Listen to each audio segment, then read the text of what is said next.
Um raio de sol atravessou a cortina fina de linho e iluminou os desenhos técnicos espalhados sobre a mesa. Lidiane passou os dedos com cuidado sobre o papel amarelado pelo tempo, evitando tocar as bordas já desgastadas. A igreja de São Nicolau, uma joia arquitetônica do século XV, quase destruída pela ação do tempo e pela negligência humana, agora estava sob sua responsabilidade. O instituto onde trabalhava havia lutado por 3 anos para conseguir a autorização da restauração.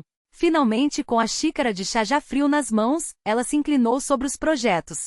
A cúpula, imponente e ao mesmo tempo leve, parecia flutuar no ar, desafiando a gravidade. Os mestres antigos, sem as tecnologias modernas, criavam obras-primas guiados apenas pela intuição e pelo talento puro. O toque do telefone interrompeu seus pensamentos.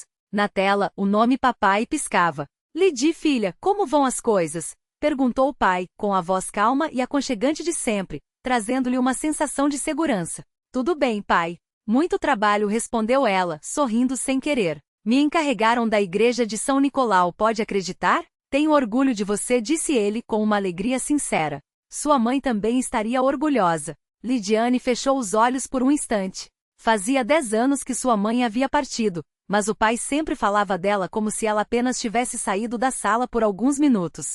Como vai a sua coluna, pai? Ah, major aposentado não reclama, brincou ele. O importante é que você seja feliz. Não esqueça que seu pai está sempre por perto. Eu sei, respondeu ela, baixinho.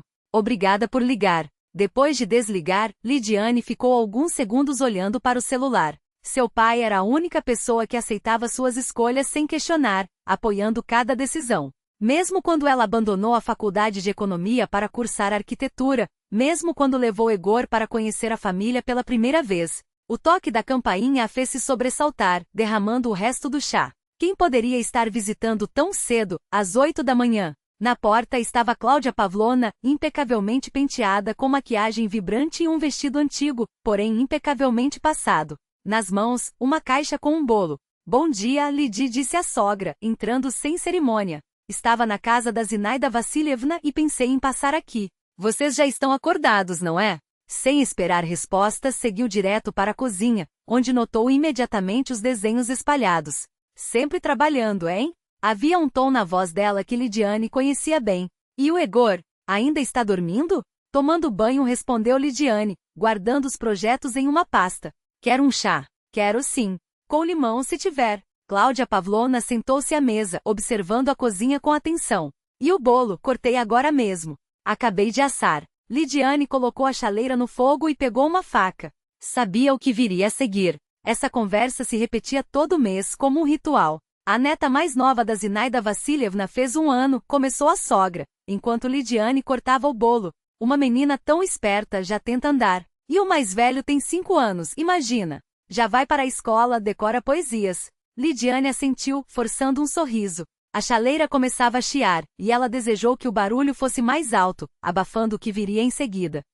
Continuou Cláudia Pavlovna, todo mundo já tem netos, e vocês dois ainda se fazem de jovens. Já faz 6 anos que se casaram, e nada. Lidiane colocou a xícara de chá na frente da sogra com cuidado. Egor e eu estamos bem, Cláudia Pavlovna. Não se preocupe, por favor. Como não me preocupar? A sogra tomou um gole e fez uma careta, como se o chá estivesse sem açúcar, embora Lidiane tivesse colocado 2 colheres como ela gostava. Tenho só um filho, quero aproveitar os netos enquanto ainda tenho saúde. E você o dia todo com essas igrejas velhas, fazendo carreira. E as crianças, pensa nelas. Nesse momento, Egor entrou na cozinha, os cabelos ainda molhados do banho, vestindo uma camiseta de dormir. Mãe, o que você faz aqui tão cedo? Beijou-a na bochecha e lançou um olhar preocupado para a esposa. Estava passando por aqui e resolvi dar uma olhada. Trouxe um bolo para vocês. Sei que você gosta com nozes. Egor sentou-se à mesa, e Lidiane notou como seus ombros se tensionaram. Ele já sentirá o clima. Estávamos falando sobre filhos, continuou Cláudia Pavlovna, servindo-se de mais um pedaço. 6 anos não é brincadeira. Talvez devessem ir a um médico. Falei com a Vera Semyonovna da clínica. Ela trabalha na maternidade e diz que muitos jovens têm problemas hoje em dia. Mãe, não precisa falar nisso agora, disse Egor, mexendo-se na cadeira, evitando olhar para Lidiane. Nós damos um jeito. Quando vão dar? A voz da sogra subiu de tom. Daqui a pouco faço 60 anos. E vocês sempre deixam para depois. Eu, aliás, tive você com 23, e não tive problemas. Acabei a faculdade e trabalhava. Não reagir, não se irritar, pensou Lidiane. Essa mulher perdeu o marido. Só tem o filho. Ela só tem medo de ficar sozinha. Tome seu chá, Cláudia Pavlovna, disse ela com calma. Egor e eu. Ou será que você está escondendo alguma coisa? Interrompeu a sogra, estreitando os olhos. No meu tempo, moça leviana era comum, acontecia de tudo antes do casamento. Será que tem algum problema de saúde? Um silêncio pesado tomou conta da cozinha. Egor congelou com a xícara no ar. Cláudia Pavlovna, isso é inaceitável, disse Lidiane, pela primeira vez com firmeza na voz. Egor e eu resolvemos nossas questões sozinhos. A sogra ficou vermelha, prestes a explodir, mas Egor bateu a mão na mesa de repente. Chega, mãe. A Lidia está certa. Isso é assunto nosso. Por favor, vá embora. É assim que você trata sua mãe? Resmungou Cláudia Pavlovna, mas levantou-se. Tudo bem, vou. Mas lembre-se, filho, sangue não se nega. Ainda voltaremos a falar sobre isso. Quando a porta se fechou, Lidiane e Egor ficaram se olhando em silêncio através da mesa. Os raios de sol que entravam pela janela faziam dançar partículas de poeira no ar. Desculpe, disse Egor por fim, estendendo a mão e tocando seus dedos. Ela não faz por mal, só quer muito ter netos. Eu sei. Lidiane tentou sorrir, mas às vezes sentia que a sogra detestava. Bobagem, disse Egor, puxando-a para um abraço. É só o jeito dela. Lidiane encostou o rosto em seu ombro, inspirando o cheiro familiar. Egor, seu Egor. 6 anos juntos, como se fosse um único dia. Mas e se, uma dúvida que vinha crescendo em sua mente. E se realmente houvesse algo errado com eles? 6 anos, e nada.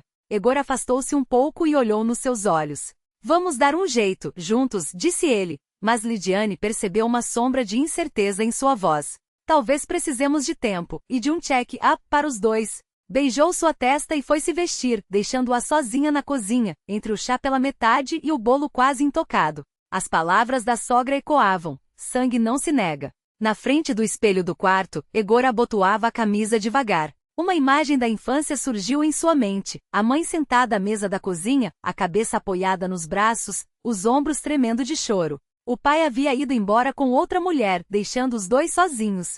Com 12 anos, ele sentia uma raiva impotente. Agora você é meu único homem, Egor, sussurrava a mãe, apertando-o contra si. Promete que nunca vai me abandonar, nunca vai me trair, nunca vai me decepcionar. E ele prometeu, e cumpriu a palavra todos esses anos.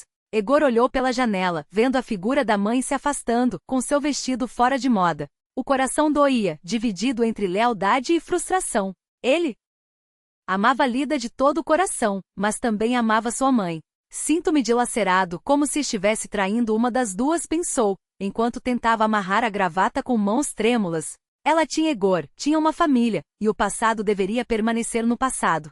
Sabia disso, Lidia Viktorovna. Egor finalmente se recostou na poltrona, no amplo escritório do arquiteto-chefe do instituto. Pilhas de livros, plantas baixas e pastas se empilhavam sobre a mesa de mogno. A luz do sol, filtrando-se pelas altas janelas, iluminava partículas de poeira que dançavam no ar como mariposas desorientadas. Lida sentava-se à sua frente, os dedos entrelaçados sobre os joelhos, enquanto o homem de cabelos grisalhos e olhar penetrante, Sergei Arkadievich, examinava atentamente seus esboços de restauração por cima dos óculos de armação fina.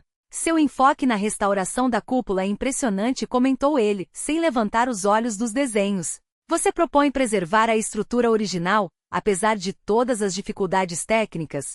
Lídia assentiu, e um fio dourado escapou do coque impecável em seu cabelo. A igreja de São Nicolau é um monumento único, respondeu, sentindo o nervosismo crescer dentro de si.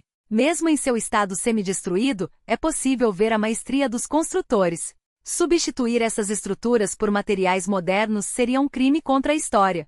Sergei Arkadievich sorriu, juntando as plantas com cuidado. É exatamente por isso que eu a valorizo, Golubuska. Fez uma pausa, aproximando-se da janela com as mãos nas costas. Mas há um detalhe complicado. As pinturas internas do domo são tão singulares que precisaremos da consulta do melhor especialista. Convidamos um perito do Museu Histórico. Nesse momento, a porta do escritório se abriu, e a secretária anunciou.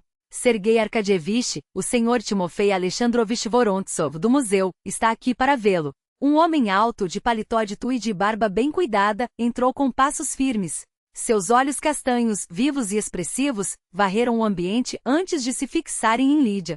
Peço desculpas pelo atraso, começou ele, mas interrompeu-se ao reconhecê-la. Lida, murmurou, incrédulo. Não acredito no que vejo. Lídia levantou-se de um salto, o rosto iluminado por uma surpresa alegre. Tima, que surpresa! O que você faz aqui? Os dois se entreolharam, enquanto Sergei Arkadievich observava a cena com curiosidade. Vocês se conhecem? Estudamos juntos no instituto, explicou Timofei sem tirar os olhos de Lídia. 6 anos na mesma turma. Depois, a vida nos afastou. Meia hora depois, estavam no pequeno escritório de Lídia, rodeados por plantas, fotografias de afrescos e esboços espalhados sobre a mesa. Os anos pareciam ter se dissolvido. Ali estava o mesmo Tima, um pouco mais maduro, com traços mais marcados, mas com o mesmo sorriso sincero e o mesmo brilho nos olhos quando falava de arte. Esses afrescos são extraordinários, disse ele, passando o dedo sobre uma foto ampliada. Veja esse tom azul esverdeado nas vestes dos santos. Essa pigmentação é raríssima em igrejas ortodoxas do século XV. Teremos um sério desafio na restauração. Lídia inclinou-se sobre a imagem, e por um instante suas cabeças ficaram tão próximas que ela sentiu o leve aroma do loção de barbear de Timofei, fresco, com notas de pinheiro. Eu tinha pensado na paleta de cores, murmurou afastando-se levemente, mas não sabia que o pigmento era tão incomum. Posso mostrar amostras semelhantes, animou-se Timofei. Aliás, no Museu de Belas Artes está acontecendo uma exposição de pintura eclesiástica de diferentes épocas. Lembra como sonhávamos com exposições assim quando decorávamos a história da arte? Vamos! Lá há exemplos incríveis dessa mesma técnica. Lídia hesitou, ajustando automaticamente a aliança no dedo. Não sei, Tima. Tenho tanto trabalho. 2 horas no máximo. Puro interesse profissional, insistiu ele, com aquele sorriso juvenil que no passado conquistava metade das garotas do curso. Preciso entender melhor o estilo para o projeto. Está bem, concordou ela finalmente. Mas só como colegas. O museu os recebeu com o frescor de seus salões silenciosos e a solenidade de uma quietude apenas interrompida pelo sussurro dos poucos visitantes e pelos passos abafados das vigilantes. Timofei a guiava com segurança pelas salas, tocando-lhe levemente o cotovelo sempre que queria chamar sua atenção para algum detalhe. Diante de uma grande tela representando a Anunciação, eles pararam por longo tempo. Olhe, apontou Timofei para o manto azulado da Virgem Maria. O mesmo pigmento da igreja de São Nicolau. Um caso raríssimo. Lídia observava, fascinada, o trabalho delicado do artista anônimo. Incrível? Suspirou. É exatamente o que precisamos para definir nossa abordagem de restauração. Andaram pelos corredores discutindo técnicas, recordando professores e amigos em comum. O tempo voava sem que percebessem. Lembra do professor Zabelin? Riu Timofei. Arquitetura, meus caros, é música solidificada, e vocês me entregam aqui uma cacofonia. Lídia soltou uma risada, cobrindo a boca com a mão. E quando ele te chamou para explicar o barroco na lousa? Você tinha passado a noite inteira em um concerto e não tinha lido nada. Saíram do museu quando o crepúsculo já envolvia a cidade.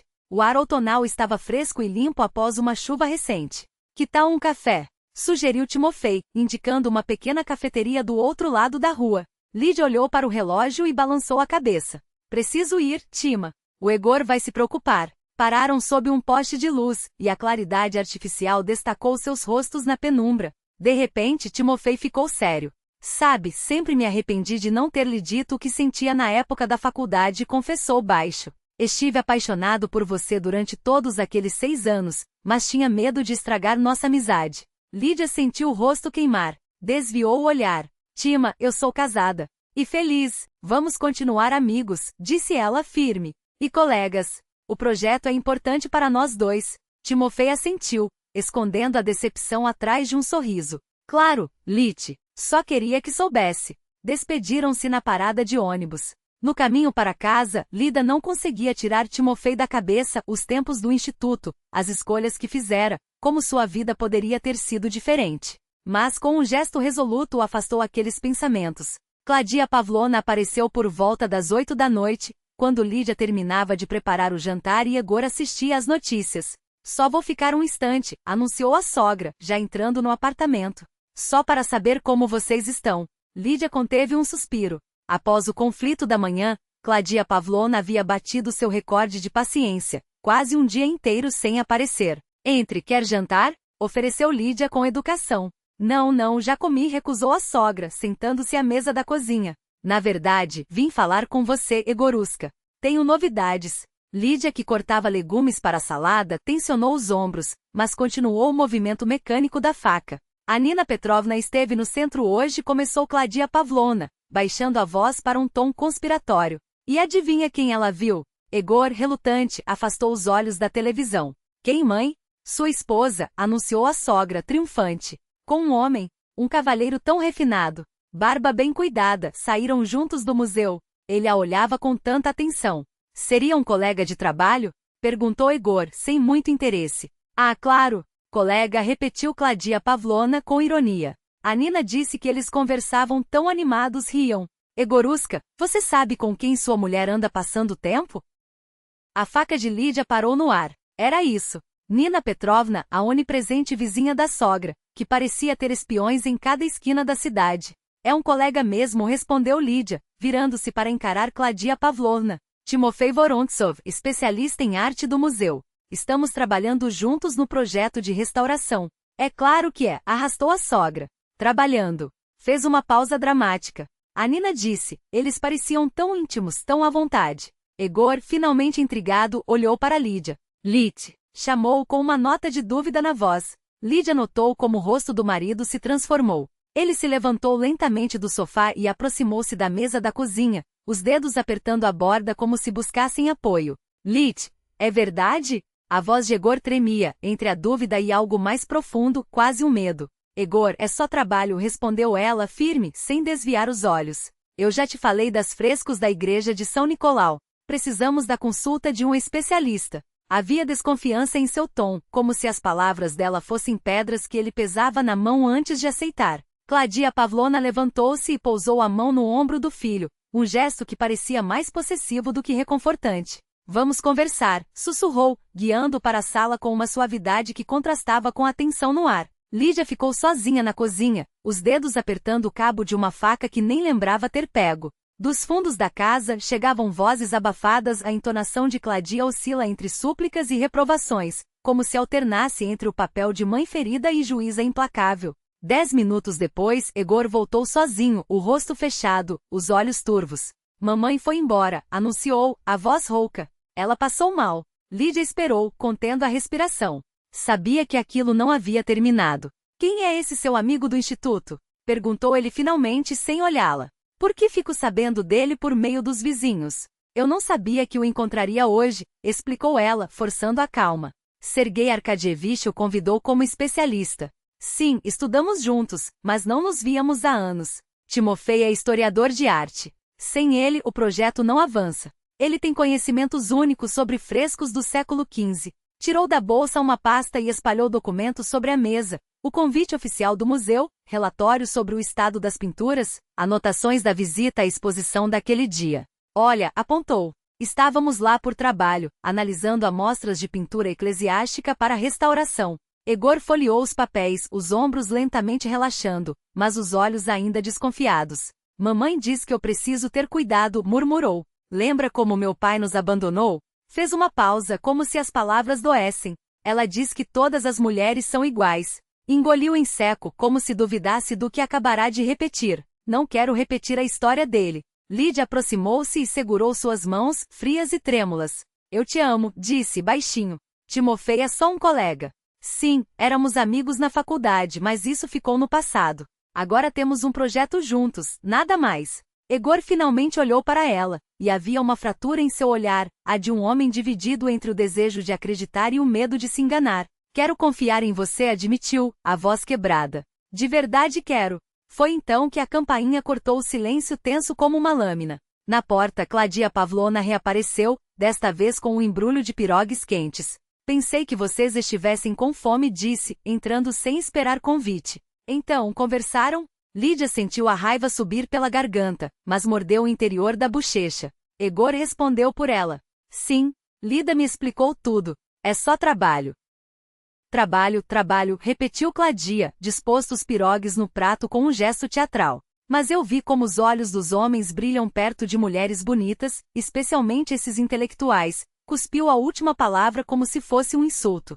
Eu não tenho o direito de me relacionar profissionalmente? Lídia não conseguiu se conter. Sou arquiteta restauradora. Meu trabalho é conversar com historiadores, especialistas, engenheiros. Claro, claro, anuiu Cladia, voltando-se para o filho. E o Egorusca, depois de um dia exaustivo na fábrica, nem força tem para passear com a esposa. Aí ela arruma companhia. Os olhos de Egor vagaram entre as duas mulheres, perdidos, como os de uma criança apanhada no meio de uma briga que não entende. Lídia reconheceu aquele olhar, o do menino que ainda morava dentro dele, esmagado entre a mãe que o sufocava e a esposa que, sem querer, se tornará sua rival. Do lado de fora, o crepúsculo engolia a luz do dia, mas na cozinha a lâmpada ardia implacável, iluminando as três figuras como num palco. A mulher de cabelos dourados, frágil sob o peso das acusações, o homem curvado como se carregasse um fardo invisível, e a velha senhora de lábios apertados, vitoriosa em sua certeza de que o mundo só confirmava seus piores medos. Na manhã seguinte, Lida sentava-se na sala de espera da clínica ginecológica, os dedos batucando nervosos na bolsa de couro. As paredes brancas, o cheiro de antisséptico, os olhares furtivos das outras mulheres, algumas com barrigas arredondadas, outras com pastas cheias de exames, pareciam ecoar a pergunta que ela própria evitara por anos: e se a Cladia estiver certa? E se o problema for mesmo meu? Zlatovlazova Lídia Viktorovna chamou a enfermeira. No consultório, Adra. Anna Mikhailovna Lebedeva, uma mulher de meia-idade, cabelos castanhos cortados em um carré impecável, e olhos cinzentos que pareciam ler além das palavras, indicou-lhe uma cadeira com um gesto tranquilo. Sente-se, Lídia Viktorovna. O que a traz aqui? Ela respirou fundo, os dedos torcendo-se no colo. E eu e meu marido estamos juntos há 6 anos, começou, a voz quase um sussurro. E não conseguimos ter filhos. Queria fazer um check-up completo. Preciso saber se o problema sou eu. Anna Mikhailovna anotou algo no prontuário, o rosto impassível. O planejavam a gravidez?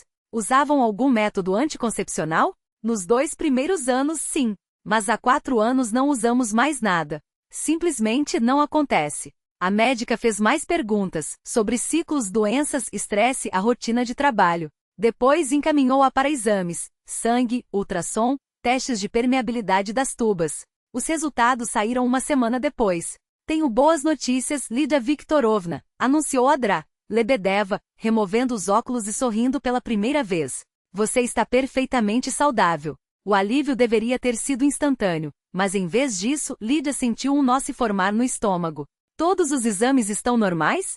Confirmou incrédula. Absolutamente. Seus ovários funcionam bem, o perfil hormonal é estável, as tubas estão desobstruídas. Do ponto de vista médico, você tem um potencial reprodutivo excelente. O silêncio que se seguiu foi pesado. Lida olhava para as mãos, agora imóveis. Se eu estou saudável, começou, sem coragem de terminar. Anna Mikhailovna adivinhou. Seu marido já fez algum exame? Ela balançou a cabeça. Entendo, suspirou a médica. A infertilidade é uma questão do casal, não de um indivíduo. O fator masculino responde por até 50% dos casos. Recomendaria fortemente que ele também se consultasse. Lida saiu do consultório atordoada, os galhos nus das árvores batendo contra a janela como dedos esqueléticos. Pela primeira vez, permitiu-se pensar no que sempre evitou. E se o problema for do Egor? Obrigada, doutora, murmurou, guardando o cartão com o número do andrologista.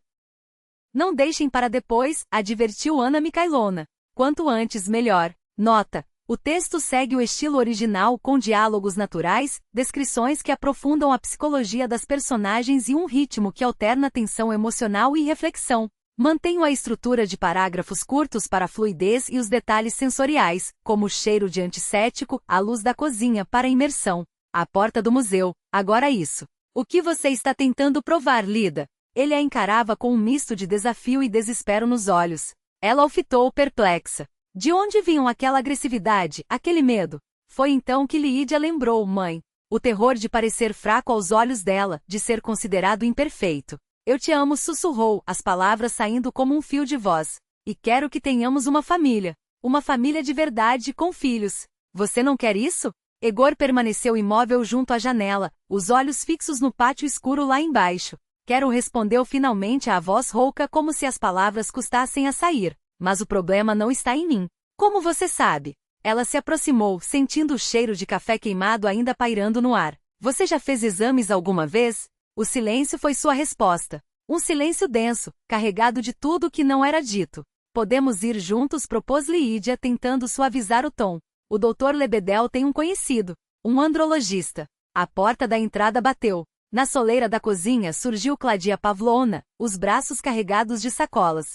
Comprei romãs para vocês, anunciou, o tom alegre demorando a perceber a tensão no ar. Dizem que faz bem para... Sua voz falhou ao notar os rostos contraídos. O que está acontecendo aqui? Egor virou-se de novo para a janela como se o vidro frio pudesse protegê-lo. Lídia suspirou, sentindo o peso de cada segundo. Fui ao médico, disse, decidida a não esconder mais. Estou completamente saudável. Ora, eu não disse. Claudia Pavlovna animou-se, despostando as frutas vermelhas sobre a mesa com um gesto triunfal. E você, Egoruca, estava preocupado? Logo me darão a alegria de ser avó, não é? Lídia não aguentou. Não é tão simples assim, Claudia Pavlovna. A voz tremia, mas ela se forçou a continuar. O médico recomendou que Egor também fizesse exames. Um silêncio tombou sobre a cozinha, tão pesado que parecia possível tocá-lo. Os dedos de Claudia Pavlovna congelaram sobre a casca de uma romã. Você está querendo dizer? Cada sílaba saía arrastada, como se extraída à força.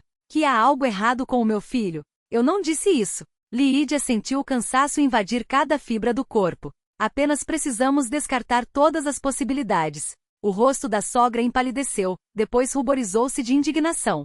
Bobagem, cortou seca. Meu Egor sempre foi um homem saudável, forte. Esses médicos modernos não entendem nada ou só querem dinheiro. Ela se aproximou do filho, pousando a mão em seu ombro com um gesto possessivo. Não dê ouvidos a ela, filho. Se o médico não encontrou nada nela, é porque ela simplesmente não quer ter filhos. Todas essas carreiristas são iguais, só pensam no trabalho. Egor finalmente se virou. Seus olhos, antes escuros de dúvida, agora brilhavam com uma sombra que Lídia não reconhecia. Talvez você esteja certa, mãe. As palavras caíram como uma lâmina entre elas. Lídia sentiu o ar faltar. Egor, você não pode estar falando sério. Não, quem não pode estar falando sério é você, Lídia. Claudia Pavlovna avançou um passo em sua direção, o dedo apontado como uma acusação. Eu vejo muito bem aonde isso vai parar. Primeiro aparece esse amigo do museu, depois declara o meu filho doente. O que vem por aí, hein? Ela se virou para Egor, a voz agora um sussurro urgente. Filho, eu já te avisei. Dê um ultimato. Ou em 1 ano vocês têm um bebê, ou é melhor se separarem. Chega de enrolação. Lídia olhou para os dois, o filho e a mãe, silhuetas fundidas contra a janela escura, e sentiu-se pela primeira vez verdadeiramente sozinha. Vou à casa do meu pai, disse, pegando a bolsa com mãos que tremiam.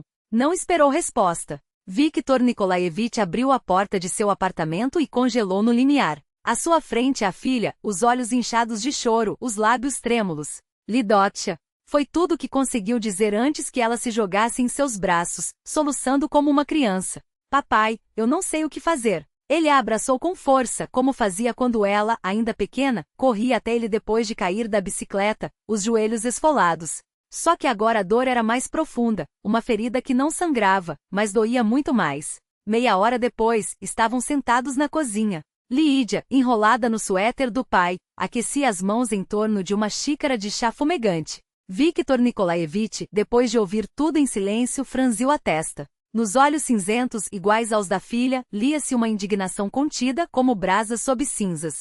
Então está bem. Ele se levantou, decisivo. Vou até aí.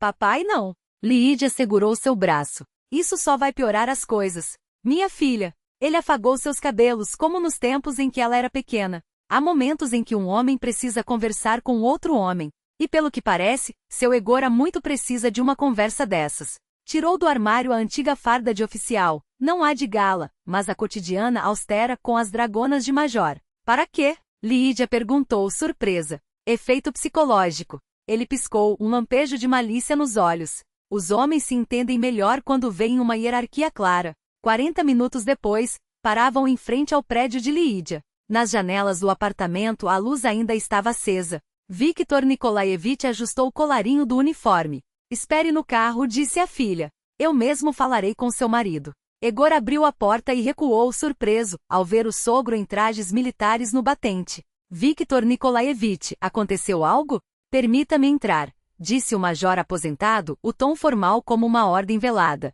Egor assentiu, confuso, afastando-se para deixá-lo passar. Claudia Pavlovna espiou da cozinha e, ao ver a figura imponente na farda, retrocedeu apressada para o quarto. Viktor Nikolaevich avançou até a sala, Olhou ao redor e sentou-se em uma poltrona, indicando com um gesto o sofá em frente. Comandei homens por muitos anos, meu filho, começou sem rodeios. E sabe o que aprendi? Um homem de verdade não é aquele que esbraveja ou faz pose de valente. Fez uma pausa, fixando Egor com um olhar que não admitia desvios. É aquele que assume a responsabilidade pela família, pela esposa, pelas próprias decisões. Egor ouvia, os olhos baixos, os dedos crispados sobre os joelhos. Minha filha está chorando no carro agora, continuou Viktor Nikolaevich, a voz firme, mas sem asperidade. Sabe por quê? Porque o homem em quem ela confiou sua vida escolheu o avental da mãe em vez do dever de marido. Ele fez outra pausa, dando peso a cada palavra. Ela não quer fazer de você um culpado. Ela quer uma família.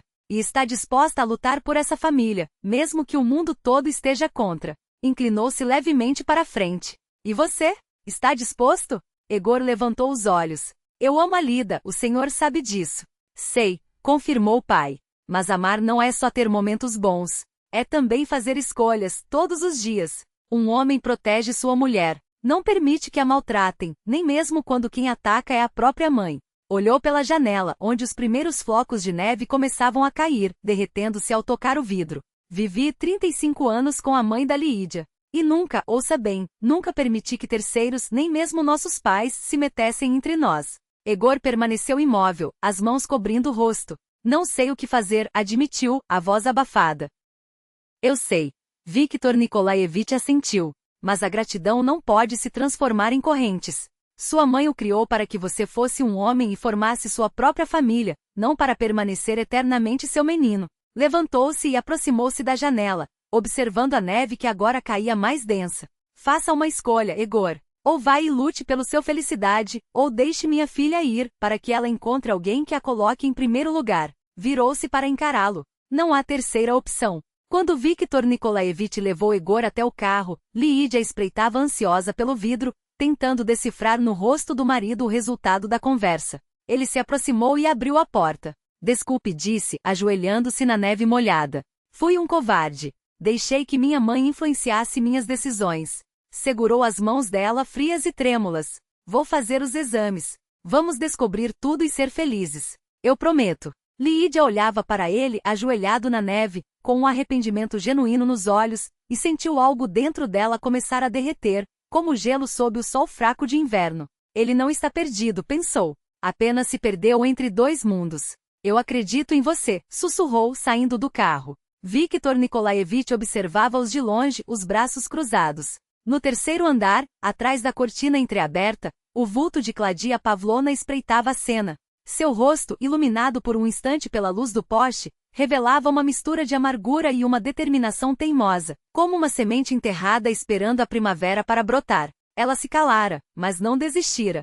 O corredor do hospital cheirava a desinfetante e tristeza. O corredor do hospital parecia interminável. Lídia sentava-se em uma cadeira plástica dura, folheando uma revista surrada sem absorver uma só palavra. Egor já estava há quase uma hora atrás da porta com a placa andrologista. A promessa feita uma semana antes havia sido cumprida. Ele marcará a consulta, fizera os exames necessários. Agora restava esperar pelos resultados.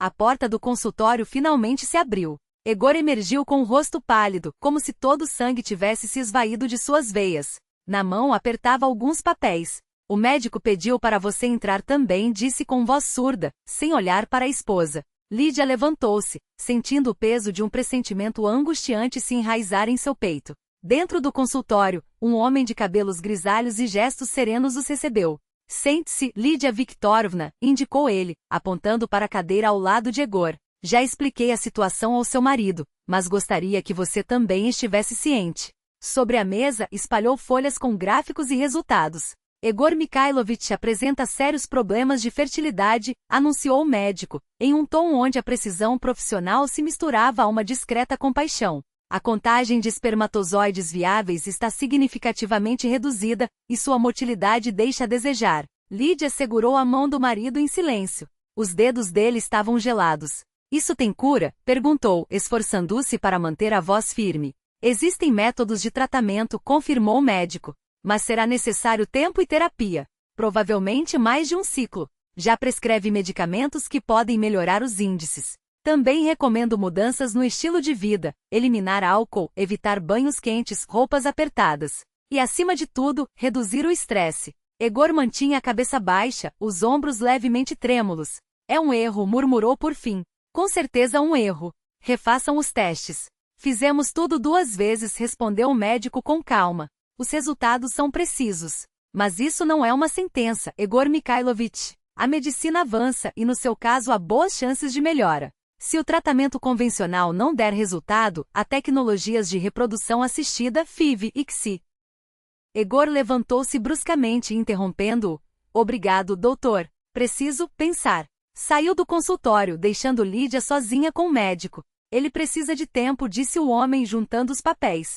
Para um homem, esse diagnóstico é um golpe duro na autoestima. Apoio, mas sem pressionar. Voltem daqui a 1 mês para avaliarmos a eficácia do tratamento. O trajeto de volta para casa transcorreu em silêncio. Egor olhava pela janela do táxi, o rosto petrificado como pedra. Lídia não ousava quebrar aquele mutismo, sabendo que qualquer palavra descuidada poderia ferir ainda mais. Já no apartamento, quando ele atirou a jaqueta no sofá e se dirigiu ao quarto, ela tocou seu ombro com cautela. Vamos passar por isso juntos, sussurrou. Estou aqui, não importa o que aconteça. Egor virou-se e ela viu em seus olhos o que mais temia, um vazio. O olhar de alguém cujo interior havia se partido. Preciso ficar sozinho, respondeu, fechando a porta do quarto atrás de si. Lídia permaneceu no corredor, sentindo o desespero crescer dentro dela. Sabia que precisava ser forte pelos dois. Mas como ajudar alguém que se trancafiava atrás de um muro? Uma batida na porta soou 1 hora depois. Ela estremeceu. Seria Egor, finalmente pronto para conversar? Mas na porta estava Claudia Pavlovna com uma panela nas mãos. Trouxe bor para vocês, disse, passando direto para a cozinha. Egorusha gosta bem encorpado. Cadê ele? Está no quarto, respondeu Lídia, sentindo os músculos do corpo se tensionarem. Ele não está se sentindo bem hoje. O que aconteceu? Claudia Pavlovna colocou a panela no fogão e fitou a nora com intensidade. Você está estranha. E Egor em casa no meio do dia.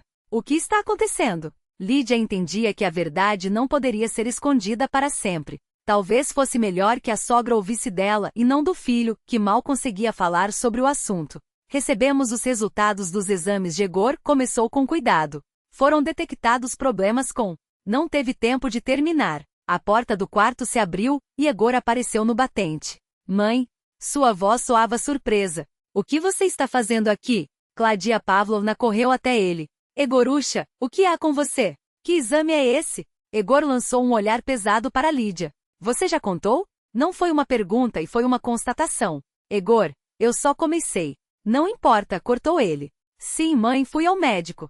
Por insistência de Lídia, fez questão de enfatizar o nome da esposa. Tenho problemas para ter filhos. Ou seja, não sou um homem completo. Claudia Pavlovna ficou paralisada, ofegante como um peixe fora d'água. Depois, seu rosto se contorceu em uma careta de fúria. O quê? Virou-se para Lídia. O que você fez com ele? Eu? Lídia ficou atônita. Que relação eu tenho com isso? É um fato médico. Estivemos no consultório. Que médico? A sogra avançava sobre ela, punhos cerrados. Qual deles você subornou? Meu filho sempre foi saudável. É você. Você o contaminou com alguma coisa sua. Mãe, pare, tentou Egor, mas Claudia Pavlovna já estava além do controle. Ou será que isso tudo é por causa daquele seu amiguinho do museu? Virou-se para o filho. Não acredite nela, Egor. Isso é uma armadilha para difamá-lo. Lídia observou a expressão do marido se transformar. Primeiro constrangimento, depois incerteza, até que algo novo e aterrador surgiu, a dúvida. Ele começava a acreditar na mãe. Egor, ela deu um passo em sua direção. Você sabe que isso não é verdade. Estivemos com um especialista. Não tem nada a ver comigo ou com Timofei. E você nem nega. Claudia Pavlovna exultou. Ouviu, Egor? Ela nem se dá ao trabalho de negar que tem um caso.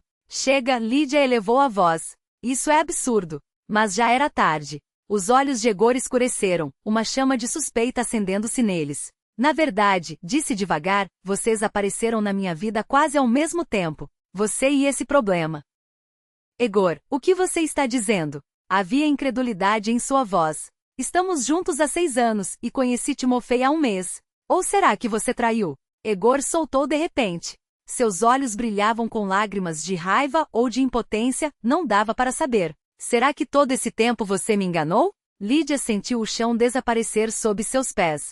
Seu marido, o homem que amava com toda a alma, olhava para ela como para uma estranha, uma traidora. Eu vou embora, disse baixinho, virando-se para a porta. Quando estiver pronto para conversar como um ser humano, me ligue. O instituto a recebeu com sua habitual agitação e barulho. Ali entre plantas, maquetes e pessoas absorvidas por um propósito comum, Lídia sempre se sentirá protegida. O trabalho era seu refúgio, onde os problemas ficavam do lado de fora. Mas naquele dia nem mesmo ali encontrou paz.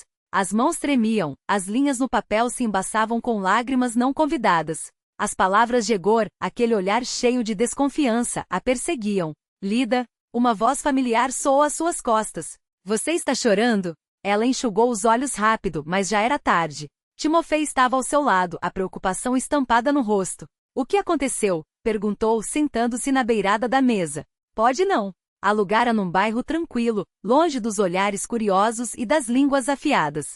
As paredes brancas ainda vazias pareciam prometer um novo começo. Ela passou os dedos pela superfície fria da janela, observando como os primeiros raios de sol da manhã dançavam sobre os galhos ainda nus das árvores. Não havia mais gritos, nem acusações, nem a sombra opressora de Claudia Pavlovna pairando sobre cada decisão. Só silêncio. Estranhamente, esse silêncio não a assustava. Os primeiros dias foram um turbilhão de caixas para desempacotar, móveis para arrumar e uma rotina para reconstruir. À noite, quando o apartamento finalmente ficava em ordem, Lida sentava-se no sofá com uma xícara de chá, folheando antigos cadernos de esboços. As linhas tremidas de seus desenhos antigos falavam de uma mulher que ela mal reconhecia agora, cheia de sonhos ingênuos, de uma fé inquebrantável no felizes para sempre. Sorriu amargo ao fechar o caderno. Aquela Lida havia morrido no inverno passado, enterrada sob camadas de decepção e traição. Mas como a terra após o gelo, algo novo começava a brotar em seu lugar. O trabalho no instituto tornou-se seu porto seguro. Timofei, fiel à palavra, transferira todas as reuniões para lá, evitando qualquer pretexto para fofocas. Ele era discreto, nunca mencionava Egor, nunca fazia perguntas indiscretas. Bastava um olhar, um gesto de apoio quando ela chegava com olheiras de noites mal dormidas. Certa tarde, enquanto organizava pastas no arquivo, Lida encontrou um envelope amarelecido entre os documentos. Dentro, uma carta antiga de seu pai, escrita quando ela ainda era adolescente. A vida não é sobre evitar as tempestades, Lidoca, mas sobre aprender a dançar sob a chuva. As palavras, esquecidas há tanto tempo, queimaram como um consolo inesperado. Foi então que o telefone tocou. Um número desconhecido. Do outro lado, uma voz hesitante. Lídia Viktorovna? Aqui é Irina Sergeyevna, da Clínica de Fertilidade. Nós revisamos seu caso recentemente. Há novas pesquisas, novos protocolos. Se você ainda estiver interessada, gostaríamos de marcar uma consulta. Ela segurou o fôlego. Por um instante reviveu a dor de antes, as injeções, as esperas, as lágrimas no banheiro do consultório. Mas desta vez não havia Egor para julgar suas escolhas, nem Claudia para torcer o nariz com desdém. Só ela. E uma possibilidade. Quando vocês têm vaga? Perguntou, surpreendendo a si mesma com a firmeza na voz. Enquanto anotava a data no calendário, Lida olhou pela janela. Lá fora, um pássaro pousou num galho, sacudindo as asas como se abanasse o passado. Talvez a primavera não fosse só uma estação. Talvez fosse uma segunda chance. E pela primeira vez em meses, ela se permitiu acreditar nisso. O apartamento que a abrigou nos primeiros meses foi pago pelo pai. Lida mergulhou de cabeça no projeto de restauração da igreja de São Nicolau, um desafio que exigia não apenas técnica, mas também uma entrega quase espiritual. Ao seu lado estava Timofei, inicialmente como colega, depois como amigo, sempre presente nos momentos em que as memórias ameaçavam sufocá-la. Ele nunca apressou nada. Esperou com paciência que as feridas cicatrizassem, que ela reaprendesse a confiar não só nos outros, mas em si mesma. Foi numa noite de maio, quando o instituto já estava vazio e os documentos espalhados sobre a mesa pareciam mais leves sob a luz amarela da luminária, que Lida inclinou-se para ele. O primeiro beijo aconteceu sem pressa, como se fosse a conclusão natural de algo que já estava escrito há muito tempo. Você tem certeza? Perguntou Timofei, acariciando-lhe a face com uma hesitação que a fez sorrir. 6 meses se passaram, ela respondeu, brincando com o tempo que ele mesmo havia mencionado uma vez. Quanto tempo mais você está disposto a esperar? A resposta veio séria, quase solene. O quanto for preciso. Até o fim da vida, se for necessário. No verão já não havia mais dúvidas. Eles estavam juntos. Os colegas do instituto sorriam ao vê-los, como se a felicidade deles fosse contagiosa. Até Sergei Arkadievich, sempre austero, permitiu-se um comentário inusitado: se vocês trabalham tão bem em equipe quanto se olham, a igreja de São Nicolau será o projeto do ano. Mas setembro trouxe uma notícia que abalaria até mesmo a rotina mais bem estabelecida. Timofei voltou de uma conferência internacional em Praga com os olhos brilhando e um convite que mudaria tudo. Me ofereceram liderar um projeto de restauração, anunciou, mal cruzando a porta do apartamento de Lida. Era um complexo de igrejas, algumas datadas do século X, um sonho para qualquer especialista. O Centro Europeu de Restauração buscava profissionais qualificados, e ele tinha sido escolhido. Lida o abraçou, compartilhando sua euforia. Parabéns! Isso é tudo que você sempre quis. Mas então o rosto de Timofei ficou sério. Lida, eu quero que você venha comigo. Ela congelou. O quê? Vamos juntos. Começaremos do zero. Sua voz carregava uma esperança genuína, como se aquelas palavras fossem a chave para um futuro que ele já via com clareza. Havia uma vaga para arquiteta restauradora, explicou. Ela trabalharia com monumentos que só existiam nos livros, catedrais góticas, igrejas bizantinas, tudo aquilo que haviam estudado em teoria, agora ao alcance das mãos. Lida sentou-se no sofá, tentando absorver o impacto. Deixar a Rússia. Deixar o pai, os amigos, a vida que havia reconstruído com tanto esforço. Mas era uma chance única, daquelas que aparecem uma vez na vida. Preciso pensar, disse finalmente. E precisava falar com o pai. Viktor Nikolaevich ouviu a notícia com calma, enquanto o pôr do sol de setembro pintava o céu de tons de carmim e ouro. Estavam na varanda da dacha, onde o ar ainda guardava o cheiro das maçãs colhidas no início da estação. E então, papai? O que você acha? Lida observava cada traço do rosto dele, buscando uma pista. Ele demorou a responder, acariciando a barba grisalha com os dedos. Sabe, filha, quando sua mãe estava doente, ela me fez prometer uma coisa. O quê? Lida inclinou-se para a frente curiosa. Vitia, ela disse, prometa que não vai segurar a Lida perto de você. Deixe-a voar para onde a alma chamar. Seu sorriso foi terno, quase nostálgico. Sua mãe sempre foi mais sábia do que eu. Viktor Nikolaevich segurou a mão da filha entre as suas, ásperas pelo trabalho de uma vida. Voe, minha filha. Viva por você. Eu me viro sozinho. Há aviões, telefones. Lida o abraçou com força, sentindo nó na garganta. Obrigada, papai. Eu te amo. Um mês depois, ela e Timofei já estavam a caminho de Praga, rumo a uma nova vida, novos horizontes, novas possibilidades. O tempo seguiu seu curso, implacável e generoso ao mesmo tempo. De vez em quando, Lida recebia notícias do ex-marido por meio de conhecidos em comum. Egor havia se casado com uma jovem enfermeira do hospital onde fizera tratamento. Claudia Pavlovna aprovara a escolha do filho, uma moça quietinha, obediente, disposta a atender a cada capricho da sogra.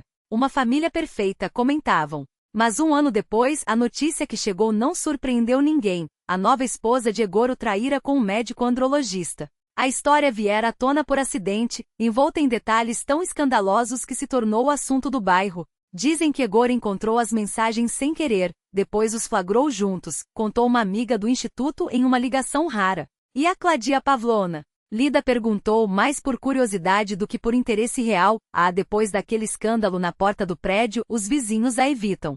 A Nina Petrovna, lembra dela? Agora atravessa a rua quando vê Claudia se aproximando. E quando a traição da nora veio à tona, alguém até soltou na cara dela. Eis aí sua mulher decente para o filho. Lida não sentiu satisfação ao ouvir aquilo. Apenas uma tristeza leve, quase impessoal, pela ironia com que a vida às vezes se repete. E uma pena não tanto por Egor, mas por aquele menino que ele um dia fora, o mesmo que jurara nunca decepcionar a mãe. Praga os recebeu com um outono dourado, ruas estreitas que serpenteavam entre sobrados antigos e os pináculos das catedrais furando o céu como agulhas de um bordado divino. Instalarão-se em um pequeno apartamento em Malá-Strana, o bairro histórico aos pés do Castelo de Praga, onde as paredes pareciam sussurrar segredos de séculos.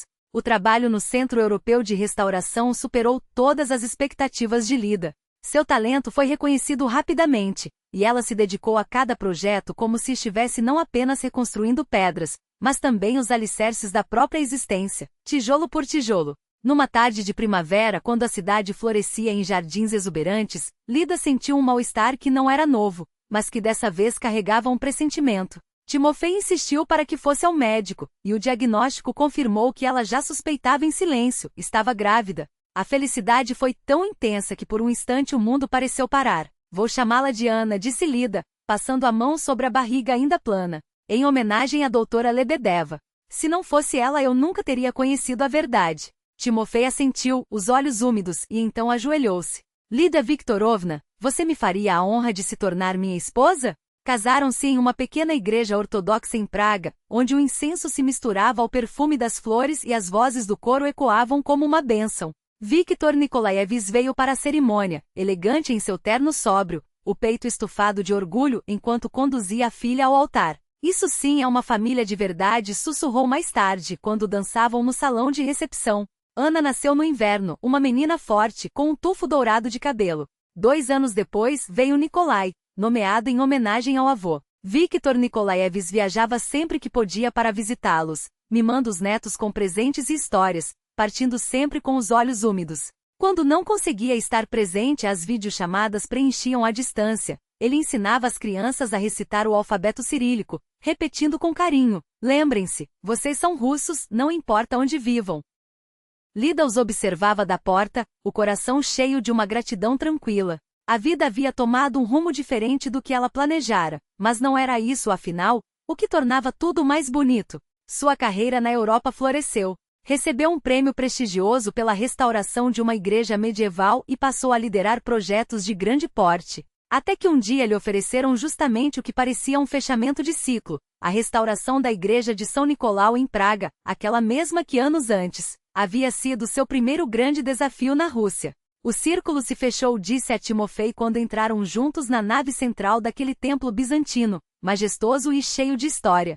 Ele a puxou para perto, envolveu seus ombros com o braço. Não, meu amor, não é o fim. É apenas uma nova espiral. Entre os papéis sobre a mesa, uma fotografia chamava a atenção. Egor a seguiu com os dedos trêmulos. Ele, Timofei, as crianças e o pano de fundo inconfundível da Ponte Carlos. Todos sorrindo livres, como se o tempo tivesse parado naquela imagem de felicidade pura. O envelope chegou em uma manhã de março, quando os raios de sol invadiam a janela da sala vazia. A segunda esposa o havia deixado após o escândalo da traição, e a mãe, Claudia Pavlovna, estava internada depois do derrame que a atingira como um castigo pelo próprio veneno que semeou. Ele fixou o olhar na fotografia por longos minutos. Os cabelos dourados de Lídia dançavam ao vento, a menina loira, uma cópia fiel da mãe, segurava a mão do irmão, robusto nos braços de Timofei, cujo porte alto e barba espessa transmitiam uma segurança que Egor jamais conhecera. Ao fundo, as silhuetas de Praga se perdiam na névoa do passado. Foi então que, pela primeira vez em anos, lágrimas quentes escorreram por seu rosto. Como pude acreditar mais na minha mãe do que na mulher que amava? Sussurrou, apertando a foto entre os dedos como se pudesse, através dela, recuperar o que perdeu. Levou o envelope e a imagem para o hospital. Claudia Pavlovna, agora frágil e envelhecida, estava semideitada na cama, os traços afiados pela doença. Ao vê-lo, esboçou um sorriso fraco, mas que se apagou quando ele depositou a fotografia sobre o colchão sem dizer uma palavra. São os filhos de Lídia, disse baixinho. Meus netos. A frase ficou suspensa no ar, carregada de tudo que não foi dito. Claudia Pavlovna fitou a imagem por um tempo que parecia eterno. Uma lágrima deslizou por suas rugas profundas. O que eu fiz com minhas próprias mãos? Murmurou, os lábios ressecados tremendo. No corredor do hospital, a caminho da saída, Egor parou de repente, como se tivesse esbarrado em uma parede invisível. Uma verdade simples o atingiu com força: ele nunca havia se libertado. Mesmo naquele momento de clareza, não buscava seu próprio caminho, apenas transferia a culpa, como sempre. Será que ainda dá tempo de começar a viver a minha própria vida? Pensou, enquanto a luz da primavera o envolvia ao sair para a rua. A igreja de São Nicolau reluzia sob o sol poente. Seus cúpulas douradas refletiam o céu em chamas e os vitrais, como joias antigas, dispersavam a luz em um arco-íris de cores. A restauração estava quase completa. Lídia, de pé na praça em frente ao templo, segurava a mão da filha, enquanto Timofei, com Nikolai nos ombros, apontava para os detalhes da fachada, explicando-lhes os segredos da arquitetura bizantina. Ao redor, uma equipe de televisão tcheca se movimentava, preparando a última reportagem sobre o projeto. Uma jovem jornalista aproximou-se de Lídia, microfone em mãos. O que este projeto significa para a senhora? Ela sorriu, olhando para a família, para o templo milenar, para a praça cheia de vida. Este templo é o símbolo da minha jornada. Ele foi destruído pelo tempo e pelo descuido, mas renasceu ainda mais belo. Suas frescos antigos resistiram aos séculos, assim como o amor verdadeiro resiste às provações.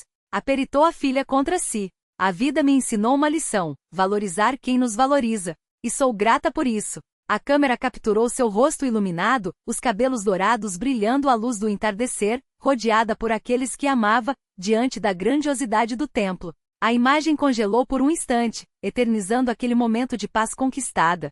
E assim, entre escolhas e consequências, entre perdas e renascimentos, a história se fechava, não como um ponto final, mas como uma vírgula convidando cada um a refletir. Até onde vamos deixar que o passado dite nosso futuro?